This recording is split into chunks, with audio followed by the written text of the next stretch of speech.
I'm EJ Holland with the Daily Campus, and I'm here with Pony Express great Craig James.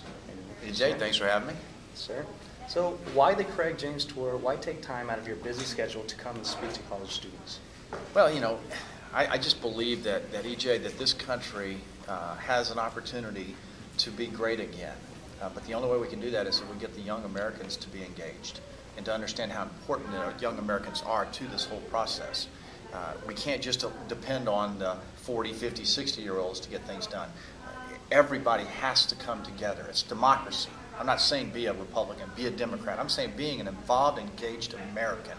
And if we do that, then we're making progress. How did you get involved in business and politics? I always had this inner drive to want to excel. And I'm a big free markets guy. Capitalism, I love it. And so when I was young, I started a little car business, and I started brokering cars, and then I learned real estate in the off season of my football years. So I've always wanted to have something going. I've got a spirit about that, and being in Texas is a great place to have an entrepreneurial spirit. You can get things done. So what issues are you most concerned about as far as political? I would say the number one thing facing us right now that we have to do is speak up. We can't let a small percentage of Americans run what happens. And we've got to, and the only way we can do that is by going to the booth and voting, but voting with knowledge and intelligence of what the issues are, right? So, again, if we go and we do voice our opinions, we're going to vote in officials that represent us, not themselves. I think we need a clean house on the politicians in America. I really do. There's nothing wrong with having a fresh idea, fresh representative, man or woman, going to represent us in Washington or in the state legislature.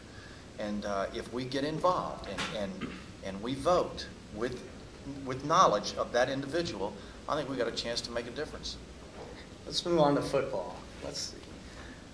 How was it like playing in SMU's glory days? We had no idea how fortunate we were to have come to SMU. My girlfriend, now wife of 27, 28 years, she was already here, so I was following her. That was a layup decision for me. Good decision, by the way.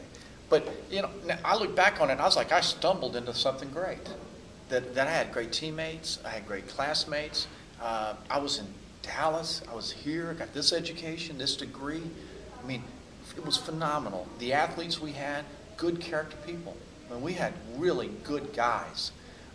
And so it was a phenomenal time that my wife and I enjoyed. And then our oldest daughter, Jessica, graduated from here. So, we've always enjoyed being Mustangs. So what does the nickname, the Great White Hope, mean to you? Means I did something, I guess, that was special. The last guy to rush for 1,000, and I hear it all the time. And I hadn't had to put the voodoo doll and the jinx on anybody yet. If somebody sneaks up there and starts trying to get close to 1,000, I may jinx them. But I guess records are made to be broken. Somebody will come along sometime, and a white running back will gain 1,000 yards. But I don't see it on the horizon right now. Maybe Peyton Hill is sneaking up on there. Yeah, I don't know. What do you think about the football program right now at SMU and the job June Jones has done? June's done a nice job of first and foremost of building excitement and hope and a belief in his system. And so he's gone out and he's recruited players. He's coached what he knows works. And that's so important, is to do what you understand. And he's done that. And and you see it on the football field. They are a better team. They're a good team. And I strongly believe we'll contend for the conference title and be a bowl team. I enjoyed watching you last night unveil those BCS rankings. What do you think about the rankings and the whole system? I was surprised in the top 10 Utah was there. I was probably surprised Oklahoma was number 1. I thought Boise and TCU being in the middle was about right.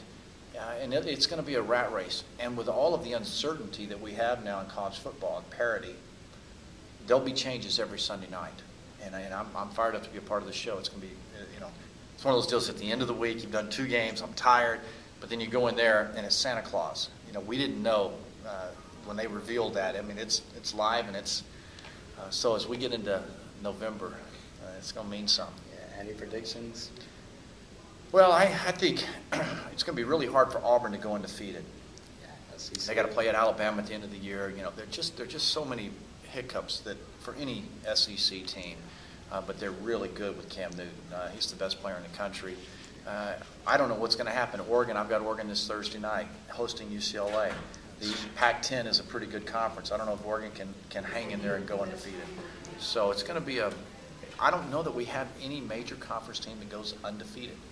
And then the question is going to come down if Boise and or TCU or Utah are undefeated, do they get a shot at the national championship? I don't think we can answer that until we get to December the 1st.